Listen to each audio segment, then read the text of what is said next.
परमबीर सिंग यांना परदेशात पळून जाण्यात भाजपनं मदत केली असा गंभीर आरोप नाना पटोले यांनी केलाय।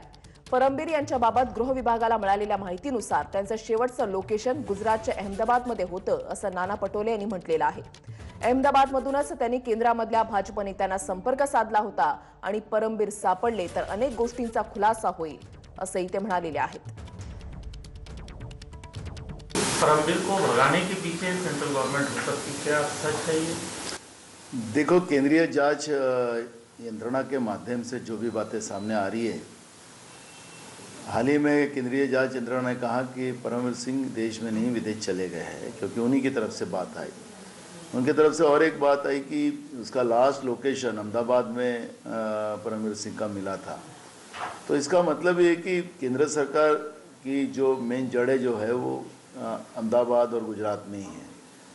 और बीजेपी जब से केंद्र सरकार में बैठी है तब से आईएएस और आईपीएस अधिकारी का दुरुपयोग करना और उसके माध्यम से केंद्र सरकार के विरोध की जो भी सरकारें जिस राज्य में हैं उनको बदनाम करने का एक साजिश केंद्र सरकार के माध्यम से शुरू है।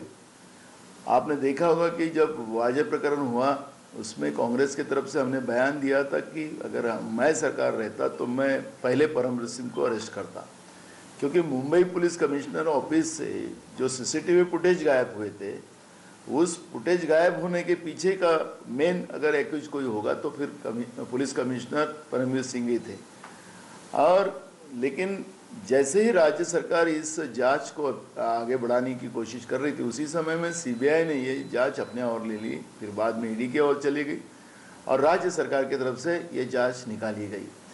तो इसका मतलब है कि राज्य सरकार को बदनाम करने के लिए जब इस आईपीएस अधिकारी का दुरुपयोग करने का काम जो केंद्र सरकार ने किया था, मामला सामने न आए और इसको इसलिए परमबीर सिंह को विदेश पलायन करने में केंद्र सरकार का हाथ है, ऐसा हमारा आक्षेप है। जांच में कितना उपयोगी था परमबीर सिंह? आपने देखा होगा कि जब सीसीटीवी फुटेज वहाँ से गायब होते हैं तो, और बाद में भी आपने देखा होगा कि जो मर्डर हुआ था हरियाणा का, उसमें भी उन्हें कैसी साजिश की थी वो भी बात सामने आई। तो राज्य सरकार को बदनाम करने की एक साजिश, और हमने शुरुआत में कहा था कि हमारे राज्य के होम मिनिस्टर, उनकी कोई गलती नहीं, इस तरह का बदनाम किया जा रहा है। और वो साजिश बाद में जो जांच सामने गई जिसमें परमबीर सिंह को अरेस्ट किया गया, जो मर्डर हुआ था हरियाणा का, तो उसी में भी उन्हीं का कैसा इन्वॉल्व है ये भी बात सामने आई थी, जो जांच जो केंद्रीय तपास यंत्रणा के माध्यम से बताया गया था।